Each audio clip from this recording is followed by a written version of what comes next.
There is a kind of trickery that does not sound tricky at all. It sounds kind, careful, or even hurt. It is a soft, persuasive poison delivered not through harsh words or outright demands, but through the gentle, persistent drip of curated vulnerability. Most people think quiet narcissists are the safest kind, believing that the grandiosity and loud fury of their overt counterparts define the whole spectrum of this dangerous personality structure. They mistake the calm ones, the ones who seem gentle or weak or even subtly aware of themselves, for benign figures needing protection, not sources of profound, insidious harm. The truth is, they are the most dangerous, because what feels like understanding, a shared moment of human fragility, is really a meticulously crafted plan.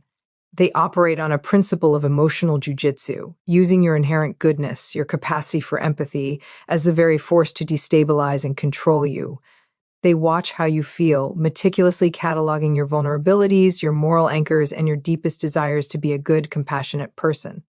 They appear to share your pain, not out of genuine connection, but as a mechanism for mirroring, drawing you into a false sense of security and intimacy. They then subtly, almost imperceptibly, use that shared pain, that knowledge of your compassionate core, to make you feel responsible for their pain, their struggles, their very existence. This process is not a sudden, loud confrontation. It is a slow, quiet erosion of your boundaries and your self-perception. By the time you notice what is happening, the mental fog has already settled, the emotional chains are already fastened. You're already caught, feeling guilty for unspoken crimes, mixed up in a dizzying spiral of conflicting narratives, and scared to leave because the fear of hurting them, this seemingly fragile person, outweighs the urgent need to save yourself. And that is the trap, the terrible, silent, self-sacrificing trap, where you are pouring your life force into trying to save the person who is secretly, systematically ruining you, brick by brick, piece by piece. I have spent the last 20 years studying self-worth in relationships with narcissists, dedicating my professional and personal life to understanding the quiet codes and subtle manipulations that destroy the inner foundation of good people. And I teach people how to spot trickery as soon as it begins, before the hook is set, before the guilt becomes internalized, and before the rescue mission consumes them entirely. The core of my work revolves around translating the confusing, contradictory language of the covert narcissist into clear, actionable truths. In this exploration, I will show you precisely how quiet narcissists use normal talks, everyday conversations, shared vulnerabilities, and the universal human desire for connection to make you feel bad for their manufactured pain, and, most importantly, how to get your power back when they execute this cold, deliberate strategy. The recovery begins with clarity, and clarity starts now. The first thing to notice will be confusing because they will seem like a regular good person, often appearing in stark contrast to the cultural stereotype of the narcissist. They will seem quiet, perhaps preferring to observe rather than dominate. They will seem shy, often deflecting attention away from themselves in a manner that falsely implies humility. They may even project a sense of being a bit weak, fragile, or burdened, figures who appear to be navigating life with a gentle put-upon grace. They will smile and be friendly, often with a warmth that feels genuine. Yet there is a watchful quality beneath the surface, a soft intensity in their gaze. But do not be fooled by this carefully constructed facade of harmlessness, for behind the gentle smile and the averted gaze, they are meticulously looking for people to target, seeking out the empathetic, the responsible, the healers, and the fixers, the very people who will feel compelled to step into their narrative of suffering. So the fastest way to tell them apart from genuinely shy or gentle people will be not in their outward presentation, but in how they tell their story, the persistent narrative they use to draw you in, and how you feel. The overwhelming sense of responsibility, pity, and obligation once you are caught within their orbit. Their goal, like all narcissists, is to secure a steady supply of narcissistic fuel, a continuous flow of attention, validation, and control that feeds their fragile, unseen ego. In general, narcissists are always looking for what they can get from you, whether it is your time, your focus, your energy, your resources, or your validation. Quiet narcissists want those same things, those same core elements of supply, but they go after them differently, using indirection and vulnerability as their primary weapons. They do not demand your focus through loud boasts. They earn your focus through carefully orchestrated displays of suffering. They want your focus in a way that proves and reinforces their core image of suffering nobly, the powerful yet tragic idea that they are fundamentally good, kind people who keep getting hurt because they care too much about a cruel, unfair world. This central defining narrative is what I call noble suffering. They live and breathe the role of a quiet hero who suffers for the sins of others, or simply for the unforgiving nature of life itself, where they are perpetually trying to do the right thing, always forgiving those who wrong them, always trying to keep the peace and be the moral compass, while the world, through bad luck, malicious people, or sheer indifference, just keeps failing them. This is not just a passing complaint. It is their entire identity structure. It is the filter through which they process every event, every interaction, and every relationship. When you encounter them, you are not meeting a person, you are meeting a character in a tragedy who demands an audience and a devoted supporting cast. So, here is what to listen for. The linguistic structure that underpins this narrative of noble suffering, it usually follows the same three-step pattern. A subtle rhythmic dance of self-praise and pity, no matter how it is said or what specific story they are telling. The first step, the good person setup. They begin by establishing their unimpeachable moral credentials.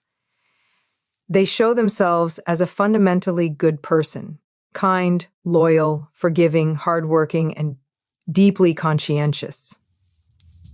You will hear phrases designed to anchor this image directly into your consciousness, such as, "I just care too much, that's my problem," or "I always try to do the right thing, even when it's hard." They might detail instances of great sacrifice or profound loyalty.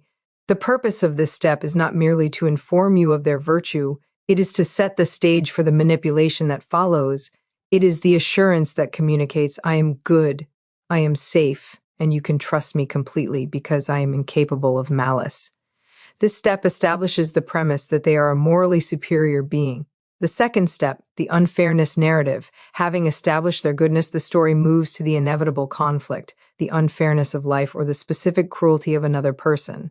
The contrast is the key. Why would such a good person be suffering? The answer must be external. You will hear stories of betrayal, misfortune, or tireless effort. Meeting with unyielding failure. The phrases are loaded with emotional weight. "I gave up everything for that relationship, and they still walked away," or "No matter how hard I try to get ahead, it never works out for me." This is the suffering part, the undeniable evidence of the tragedy that makes you pay attention, and, more importantly, makes you care. Step activates your protective instinct, your sense of justice, your deep human aversion to seeing good people suffer unnecessarily. The third step, the strength finish. Finally, they conclude the narrative with a note of quiet resilience, a humble suggestion of their ongoing triumph over adversity. They finish with strength, transforming the suffering from a weakness into a noble virtue. They will say something like, "But I have learned to rise above it and carry on," or "I just keep forgiving them, even though they don't deserve it. It is who I am." That is what makes it seem noble and compels respect. They manage to seem strong, kind, and humbly resilient all at once, subtly claiming moral victory even in defeat. They are the martyr who, though wounded, still stands tall and, crucially, still stands ready to serve or forgive. So, put this entire rhetorical structure together, and the pattern sounds like this in its essential condensed form. I am good. Life is unfair, but I keep being good anyway.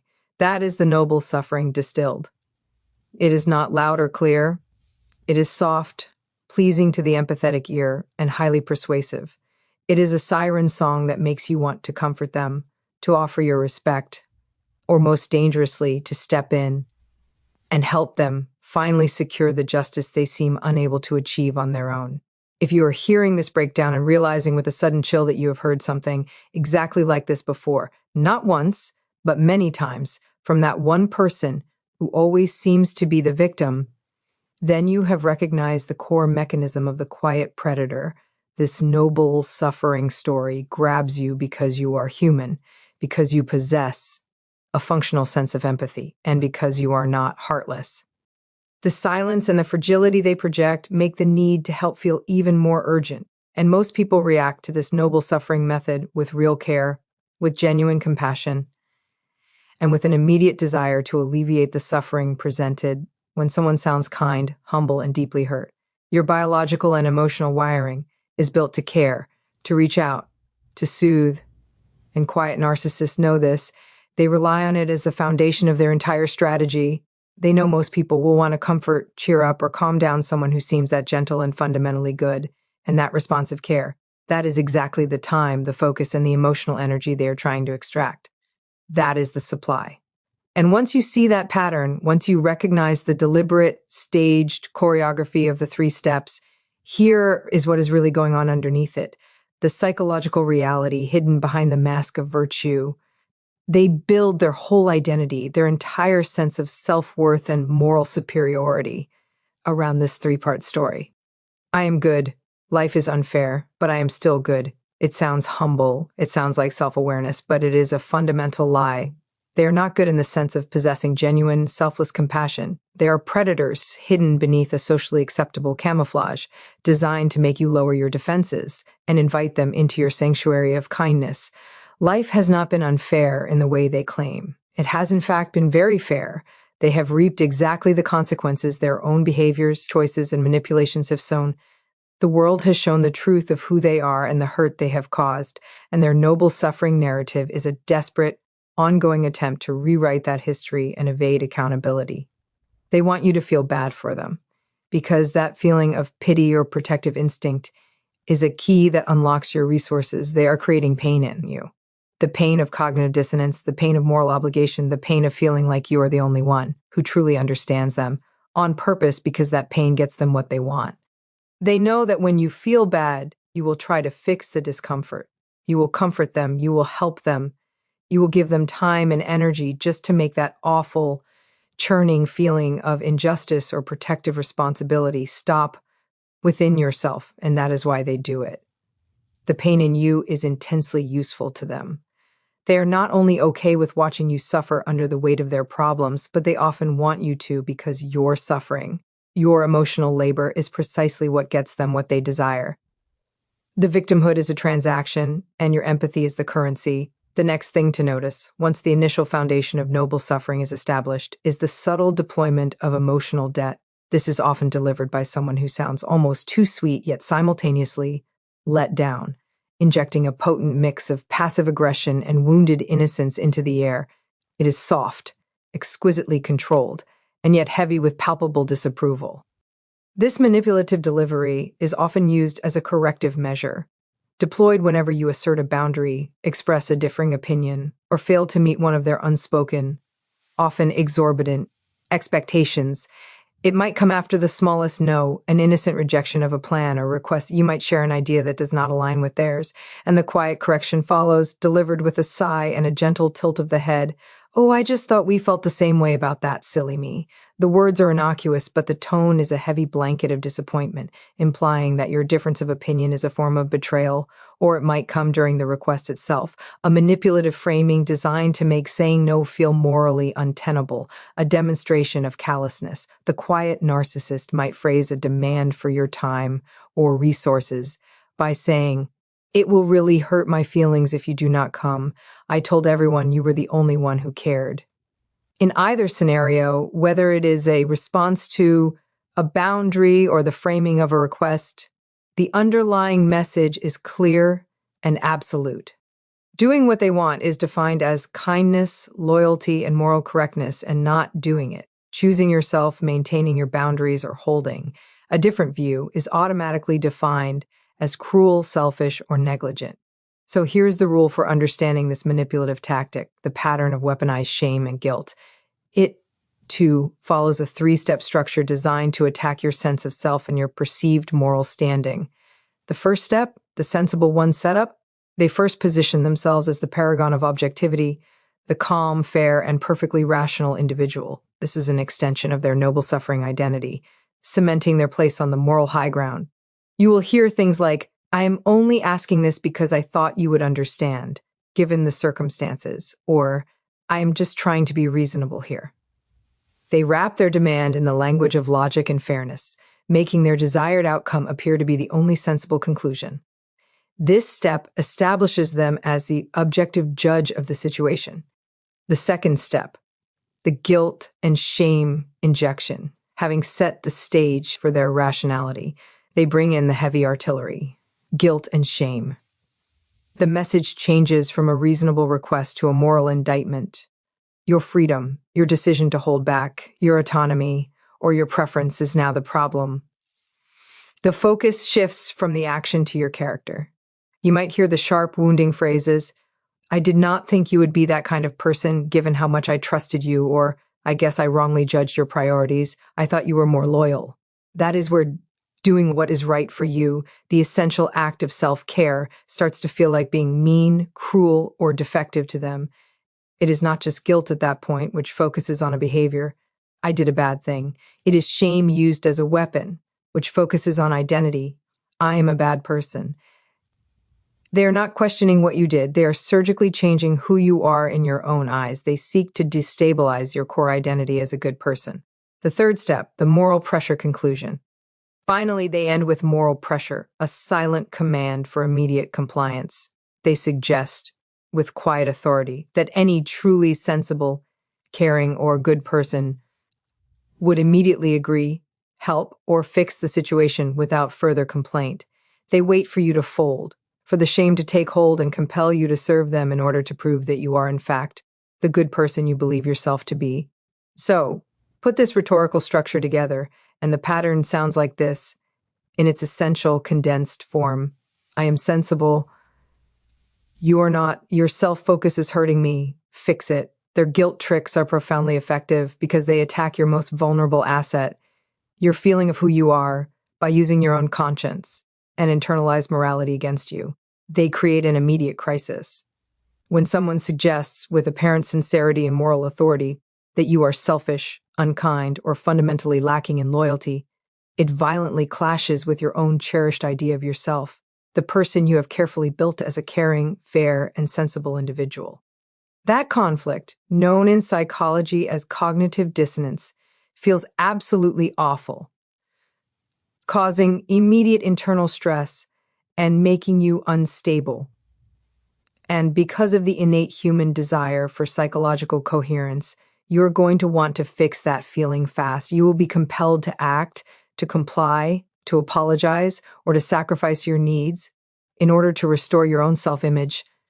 And quiet narcissists know that this internal compulsion is a predictable, reliable lever of control. And that is why this particular tactic is so dangerously effective in the covert sphere. They build their identity around a false moral rank where they are the sensible one, the objective, good-hearted person, and you are not, suggesting that you are selfish for causing them pain. But they are lying. They are not sensible. They are wrongly, unjustly expecting you to serve their needs at an exorbitant cost to your own well-being. You are not the selfish one for having boundaries or different priorities. They are the selfish one for demanding that you violate your own self-respect to satisfy their ego needs. They are emotional predators, and they are willing to use your inherent kindness and your own shame against you to get what they want. So instead of just telling you about what to do next when this pattern appears, let me show you how I handle it, how I have trained myself and my clients to neutralize this weaponized shame when someone twists things in this way to make me feel selfish or cruel or wrong simply for saying a necessary no. I rely on a framework of emotional and analytical tools that allows me to step outside the induced confusion and see the truth clearly. Say I want to understand what is really happening with a person who keeps making me feel guilty every time I pull back a little bit. I internally or externally put the situation into a mental defense coach, a system of pure analysis that breaks down the manipulation right away.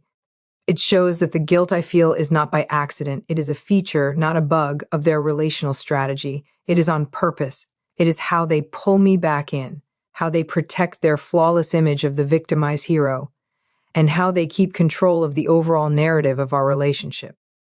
But let us just say that the guilt tricks are particularly effective on a given day, and I am struggling with the urge to comply just to make the awful feeling stop. So I asked the coach, how do I stop feeling like a bad person when they look at me with such disappointment? And the immediate response is a foundational truth. You are not a bad person. You have been expertly trained by someone who uses guilt and shame as primary tools of maintenance and control, and then the analysis breaks down the pattern of my compliance. What they want, supply, compliance.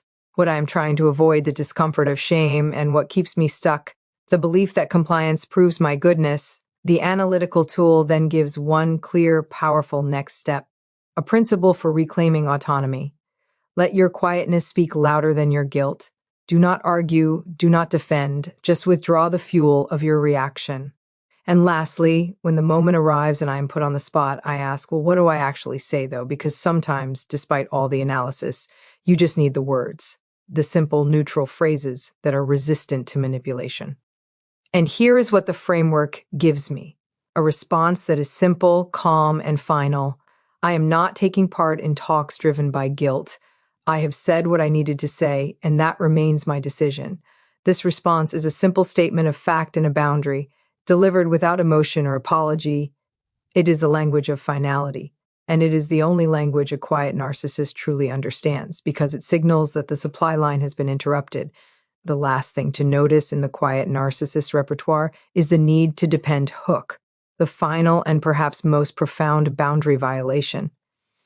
This is the moment someone makes their survival, their safety, their emotional regulation, or their happiness, your explicit job, your responsibility, the very reason you exist in their life. It is the ultimate delegation of adult responsibility onto another person. So here is the rule for understanding this tactic. It too follows a three-step structure that culminates in total dependency. The first step, the helplessness projection, they begin by setting themselves up as unable, lost, or currently falling apart, a fragile figure who simply cannot handle things alone. The goal is to short-circuit your rationality and activate your most primal protective instincts. You will hear phrases designed to create immediate, powerful bonding and obligation, such as, I do not know what I would do without you, or everything is falling apart right now, and you are the only thing holding me together. This is meant to make you feel protective right away, creating a sense of urgency, an immediate belief that you absolutely cannot leave them or withdraw support without causing catastrophic, irreparable damage.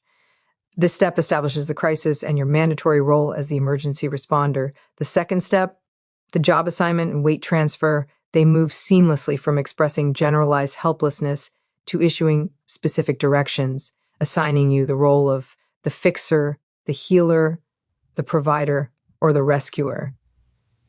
You are the one who can and therefore must make it better. You will hear the weighty, compelling commands. You are the only one I can truly count on to understand, or you always know how to fix things, so I am leaving this in your hands. And that is the moment that they move the weight. Emotional weight, physical burdens, financial stability, their sense of self-worth. Whatever the burden is, it is now subtly but absolutely yours to carry.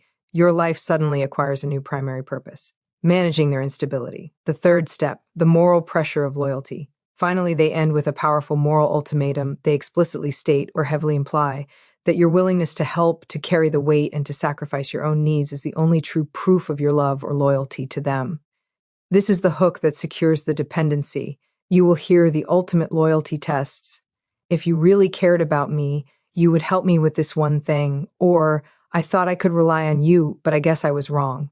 And that is the hook where your genuine, compassionate care becomes twisted into a transactional obligation, a mandate to do exactly what they want, whenever they want it. Your love is no longer a feeling, it is a function of compliance. Put this entire structure together, and the pattern sounds like this in its essential, condensed form. I am helpless. You are what I need. You should fix it for me. And unlike the first two patterns of noble suffering and weaponized guilt, this third pattern, the dependency hook, is not exactly a lie. In a terrible, soul-destroying way, it is actually true. They are helpless. But not because life is hard or because they are weak in a normal human sense. They are profoundly, fundamentally helpless without their external source of attention, validation, and control, which is the very lifeblood of their condition. They do see you as the answer because they have no capacity to control or regulate themselves without external power or attention, which you provide. And they do believe you should fix it because in the deeply distorted calculus of their mind, that is precisely what you are for. You are a utility, a function of their survival. And this is where their nature of feeding on others finally, terrifyingly shows itself with total clarity. They do not just rely on you, they feed on you. They consume your emotional resilience, your financial security, your time, and your very identity. You become their safety net, their emotional provider, and the external source of their feeling of self-worth.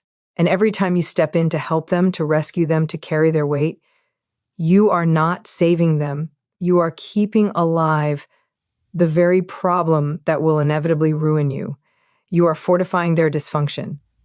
They do not get better when you save them. They get better at using you, at creating more efficient, inescapable hooks of need and guilt. So the ultimate realization, the core truth that must anchor your recovery is this. Instead of worrying about saving them, you need to save yourself. When this final, profound pattern of dependency appears, believe them. They are telling you exactly who they are. A person incapable of self-sustenance without consuming another. And it is time to pay attention not to their needs, but to your exit strategy. The only loyalty that matters now is the loyalty you owe to your own future, your own peace, and your own life.